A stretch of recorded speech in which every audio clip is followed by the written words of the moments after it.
For your step 1 examination, it's very important to be familiar with the function of different nerves that are innervating the lower extremities. So here I have shown you the nerves that are arising from the lumbosacral plexus. On the right side, you see the nerve roots that is giving rise to any one of these nerves. And so two of these nerves, the obturator and the tibial nerve, I have shown in a different color, in the red color, because these nerves are giving rise to the anterior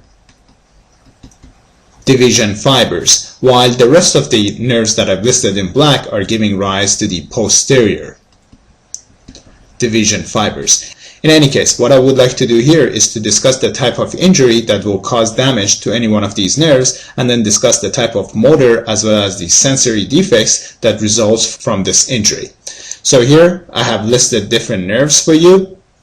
The first nerve is the obturator nerve, which innervates muscles in the medial thigh. And so if the medial muscles of the thigh are innervated by obturator, therefore the function of this nerve would be the adduction of the thigh. So the function of the right obturator would be the adduction of the right thigh, while the function of the left obturator would be adduction of the left thigh. And so defect of the obturator nerve will result in loss of the thigh adduction as well as loss of sensory sensation in the medial thigh. And a common type of injury that results in lesion of the obturator nerve is the anterior hip dislocation. The next nerve is the femoral nerve, which can be damaged from the pelvic fracture, and this nerve is innervating the muscles in the anterior thigh. So therefore, if it's innervating the muscles in the anterior thigh, its function would be to flex the thigh in addition to extend the leg. So it's as if someone is kicking the leg, then that's the function of the femoral nerve. Flexion of the thigh as well as extension of the leg. And so therefore, lesions of the femoral nerve which can result from pelvic fracture will result in loss of thigh flexion as well as the leg extension. So for instance, these patients can no longer kick the ball. And then in terms of the sensory defect, there would be loss of sensation in the anterior thigh as well as the medial leg. The next two nerves are the fibular and the tibial nerves. So the other name for the fibular nerve is the common perineal, and this nerve is being damaged by the fibular neck compression or fracture. And so the kind of defects that arise from lesion of the fibular nerve is called FED. So this is the memory aid. So the lesion of the femoral nerve will result in loss of the foot eversion and loss of the foot dorsiflexion. So let's say this is the leg, and here we have the foot here, and these are the toes. The dorsiflexion is dependent on the fibular nerve. And so if the innervation to the fibular nerve is lost, therefore these patients will lose the ability to dorsiflex, and in addition, they would lose the cutaneous sensation into the anterolateral leg as well as dorsum of the foot. And then in terms of the eversion, this would be again the function of the fibular nerve for the foot to be everted outward. Now back to the table. The next nerve is the tibial nerve, which can be damaged from the knee trauma, and these patients present with loss of the foot inversion and loss of the foot plantar flexion. So now the foot plantar flexion as well as innervation of the sole of the foot are lost due to the lesion of the tibial nerve. And the memory aid that I have for you here is called TIP. So the tibial nerve is required for inversion of the foot as well as for the plantar flexion. So here is showing you an example of inversion of the foot. So inversion of the foot is dependent on the, can you tell me which nerve? TIP. So inversion as well as the plantar flexion of the foot are dependent on the tibial nerve, while eversion as well as the dorsiflexion of the foot are dependent on fibular nerve. Now here I would like to ask you a question.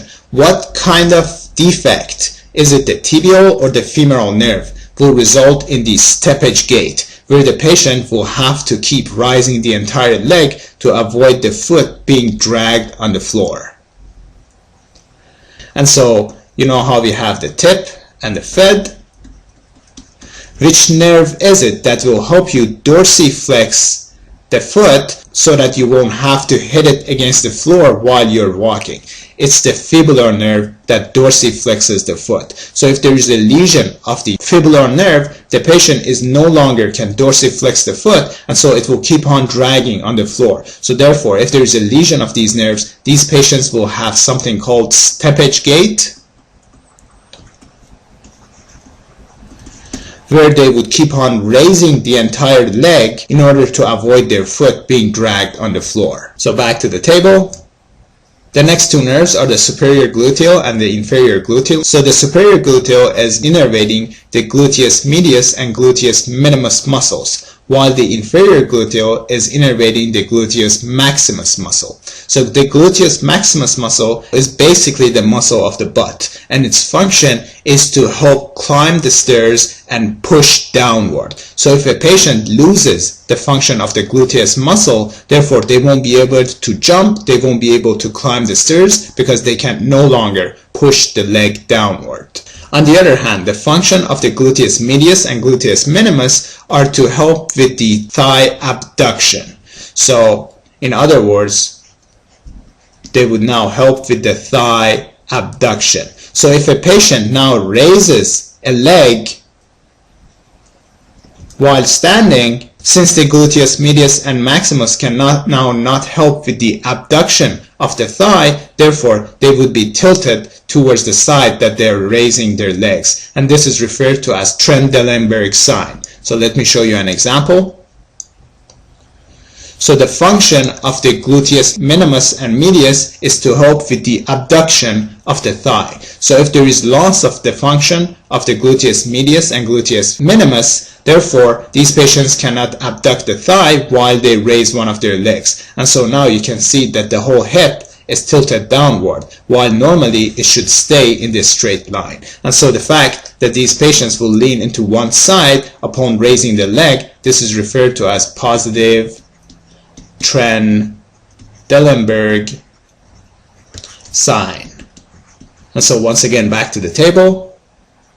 So again, the superior gluteal nerve will innervate the gluteus medius and gluteus minimus. Their function is thigh abduction, and so therefore if there is a loss of the function of these nerves, therefore these patients will have a positive Trendelenburg sign. On the other hand, the function of the inferior gluteal nerve is to innervate the gluteus maximus, which is required for pushing downward and thus climbing the stairs. Alright, now that we are done with the function of different muscles, next we can go over the cutaneous innervation of the lower extremities. So here I have a table for you which shows that the peroneal nerve is innervating the lateral leg as well as dorsum of the foot. So here is the innervation for the peroneal nerve. And then the tibial nerve is innervating the sole of the foot. On the other hand, the sural nerve is innervating the lateral side of the foot, shown right here.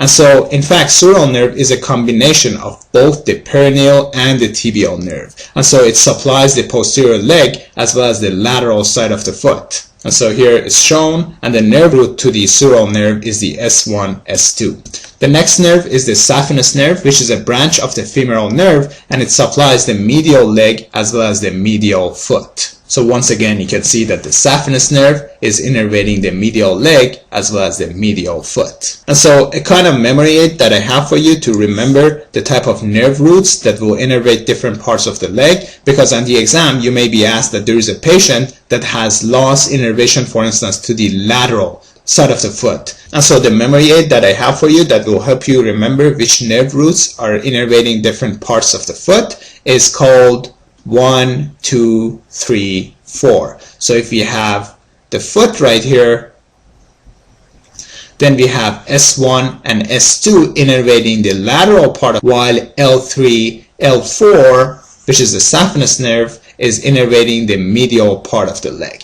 And so this is important because on the examination they may describe a patient to you that has lost innervation of, for instance, the medial side of the foot, and then they ask you which of the following nerve roots is most likely affected, and then you should know that it's the saphenous nerve which is being innervated by the L3 and L4 nerve roots. Likewise, if they ask you that there is loss of sensation in the lateral foot, then you should know that it's the sural nerve which is being supplied by the S1 and S2 nerve roots.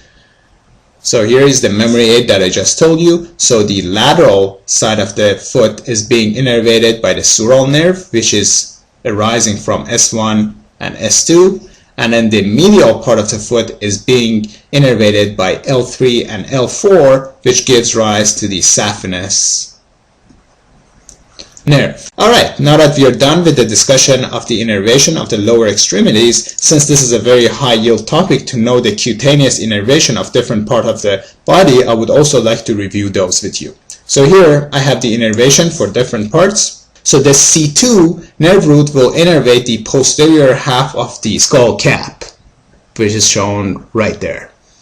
The C4 will innervate the low shirt collar, and then after that the T4 will innervate at the level of the nipples. And so the memory aid that I have for you is T4 is like teats, with the 4 replacing the letter A. So T4 is innervating at the level of the nipple. Next we have the T7, which innervates at the level of the xiphoid process, and so you can write it as 7.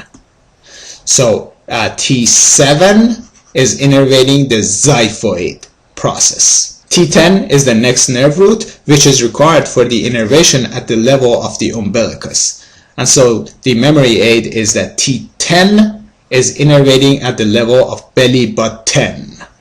The next one is the L1, which innervates at the level of the inguinal ligament. So L1 looks like IL. So L1 innervates at the level of inguinal ligament. Then we have L4, which covers the kneecaps. And then finally S2 and S4 are required for the erection as well as sensation of the penile and the anal zone. And so this is due to the innervation by the pudendal nerve. And then as we discussed earlier, S1, S2 innervate the lateral foot, and these are giving rise to the sural nerve, while the L3, L4 are innervating the medial foot, and these are giving rise to the saphenous nerve. And that concludes our discussion of this topic.